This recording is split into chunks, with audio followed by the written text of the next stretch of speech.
இரவு பணி செய்வதால் புற்றுநோய் வருமா? மக்கள் அதிகாலையில் விழித்து 9 மணிக்கு அலுவலகம் சென்று மாலை வீடு திரும்பி இரவு படுக்கச் செல்வதை வழக்கமாக வைத்திருக்கின்றனர். ஐடி வேலை செய்வோர் இரவு பணிக்கு செல்ல வேண்டிய சூழலும் வரும். இதனால் உடல் நலத்திற்கு ஏதேனும் பாதிப்பு வருமா என்ற கேள்வி எல்லோருக்கும் உண்டு. இது குறித்த இந்த வீடியோல பார்க்கலாம்.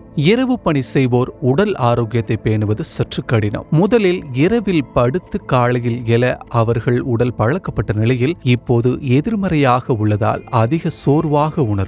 உடற்பயிற்சி செய்வது, உணவை தேர்வு செய்வதில் கடினம், சுழற்சி முறையில் வேலை செய்பவர்களுக்கு போதுமான தூக்கம் கிடைப்பதற்கான வாய்ப்புகள் குறைவு, அவர்களின் உடல் எடையும் அதிகரிக்க வாய்ப்பு அதிகம். வழக்கத்திற்கு மாறான பணிமுறை என்பது நீரிழிவு, இதய நோய் போன்ற நோய்களுக்கான ஆபத்தை ஏற்படுத்தலாம் என எச்சரிக்கை விடப்படுகிறது.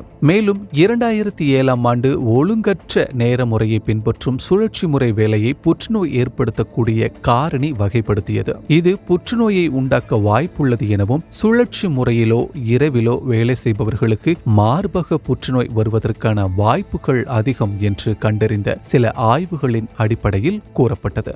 உடலில் உள்ள சர்க்காடியன் ரிதம் எனப்படும் இயற்கையான பகல் இரவு சுழற்சியை சீர்குலைப்பது உடல் ஆரோக்கியத்தில் எதிர்மறையான தாக்கத்தை ஏற்படுத்த வாய்ப்புள்ளதாகவும், பகல் வெளிச்சத்தின் வேலைப்பாட்டாலோ அல்லது நாள் முழுவதும் ஏற்ற இறக்கத்துடன் இருக்கும் ஹார்மோன்களாலோ தூண்டப்படும் உயிரியல் செயல்முறைகள் இருப்பதால் இது ஓரளவிற்கு உண்மையாகும் என கூறப்படுகிறது. அதே சமயம் 2016ஆம் ஆண்டு மேற்கொள்ளப்பட்ட ஆய்வில் இரவு பணிக்கும் மார்பக புற்றுநோய்க்கும் எந்த தொடர்பும் இல்லை என்று கண்டறிந்தது. ஆனால் இரவு பணி செய்பவர்கள் அதிக எடை மற்றும் உயர் சுற்றளவு கொண்டவர்களாக இருப்பதற்கான வாய்ப்புகள் அதிகம் என கண்டறியப்பட்டுள்ளது.